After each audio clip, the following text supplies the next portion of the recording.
Binulabog ng Japan dahil sa kumakalat ngayon na balita na ang kanilang boxing superstar na current undisputed super bantamweight world champion na si Naoya Inoue ay handang makipagsalpukan kay King Saul Canelo Alvarez. Aba teka, alam kong medyo natatawa ka dyan dahil imposible talaga. Pero alam nyo ba na si Inoue at promoter niya ay nagsalita na kung gaano nga ba ito katotoo? Kaya tara ating alamin ang kasagutan. Junto Nakatani at Takuma Inoue, parehong mga Hapon ng mga kampiyon nagkasagutan na pareho na gustong tulukan kung sino nga ba sa kanila ang tunay na hari. Dito po galing mga kwento ang balitang ibabahagi ko sa inyo. Kaya tara, kwentuhan na!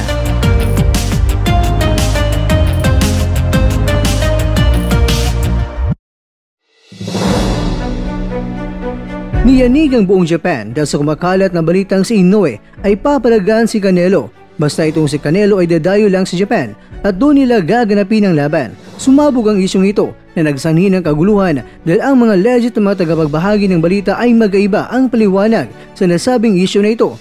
May balitang nagsasabi na itong si Inoue at si Canelo ay sabay na lalaban sa Tokyo Dome ngayong buwan ng Disyembre. Kumbaga, kung main event ang dalawa, kaya paniniguradong dudumugin daw ito ng mga maraming mga boxing fans kung sabay na lalaban ang dalawa. Pero alam nyo ba mga kwento, sa Yahoo News Japan ay iba din naman ang headline ng balita nila na nilinaw ni Inoue at ni Iwashi na hindi harapin ni Inoue itong si Canelo ngayong Disyembre.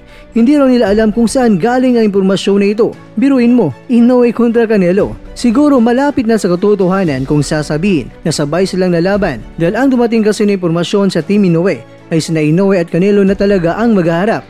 Nako, napakalaking problema naman yan sa timbang kung saan sila magkakatagpo. Hindi nga umakyat kagad si Inoue sa featherweight na nasa 126 pounds lang yan.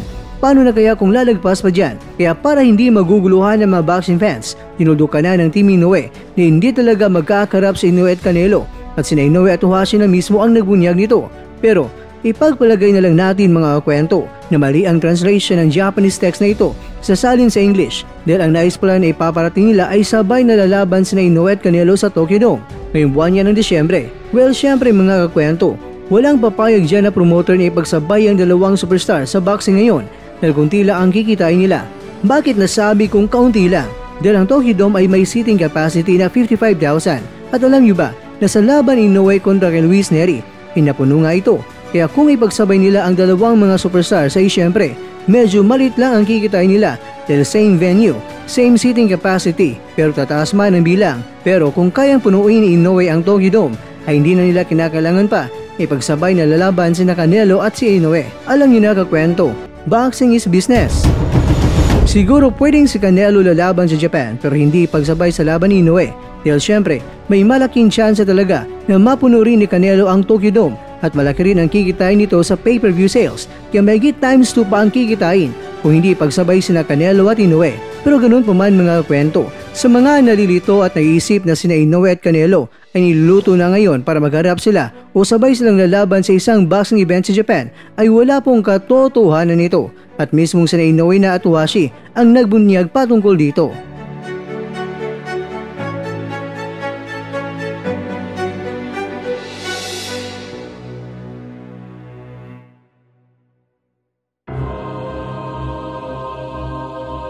Mga kakwento, sobrang tapang din naman ni Takuma dahil payag na siyang harapin itong si Junto Nakatani sa next na laban niya.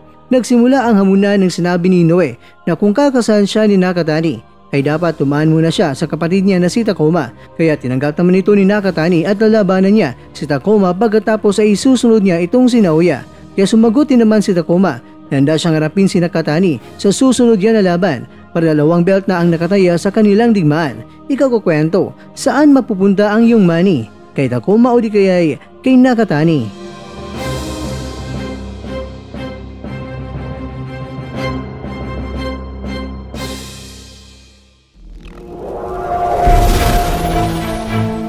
At dyan, nagtatapos ang ating kwento.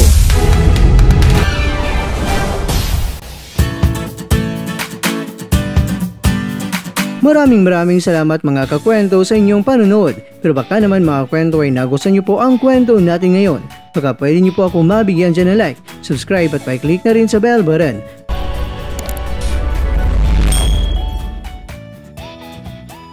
Pero bago tayo matapos mga kwento ay syempre, shoutout po muna tayo dyan sa ating mga kakwento. kay kakwentong Boyax Vlogs Romania, kay kakwentong Darwin Sales, kay kakwentong GM Kuya, at kakwentong nanonood ngayon, shoutout sa iyo dyan. Bueno, hanggang dito po muna ang ating kwentuhan at abangan nyo na po ang ating susunod na video. At dito lang po yan sa isang channel na kung saan maaaring ito'y mga kwentong di pa na kwento sa inyo.